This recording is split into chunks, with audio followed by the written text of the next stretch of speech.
Auset, the Queen of Magic, the first single mother in mythological history brought to us by the Kemetic culture.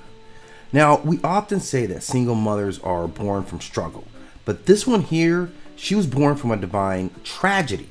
Before Mary, before there were any saints or goddesses of compassion, there was Auset, Queen of Kemet, who raised a god alone while being hunted by the representation of chaos itself.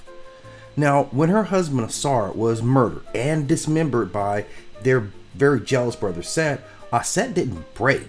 She traveled across the Nile Valley, through deserts and marshes, gathering all his scattered pieces. Through ritual, magic, and sheer will, she resurrected him long enough to conceive Heru, the child destined to avenge him. But once a divine spark was passed, Ausar descended into the underworld, and Auset was left to face the world alone. Now, Set wasn't just a man, he was the embodiment of chaos. Every storm, every betrayal, every act of violence against order carried his mark. So when Auset fled into the papyrus marshes to give birth, she wasn't just hiding from a killer, she was being chased by the principle of destruction itself. So her isolation then becomes sacred. Her motherhood became a battlefield. Every moment that she nursed Heru, she was defying the storm as he tried to erase her entire bloodline. Now, the village and the divine family also play a part, because Auset did not raise him alone. Her sister Nephthys stood by her, the quiet protector, the loyal aunt who defied her own husband Set to help raise Heru.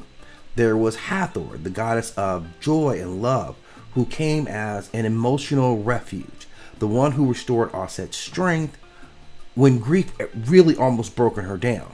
And then of course Djehuty, the god of wisdom, who became Heru's mentor, because even the son of a god needs guidance from an elder who understands the laws of Ma'at. And there's a hidden message in this myth.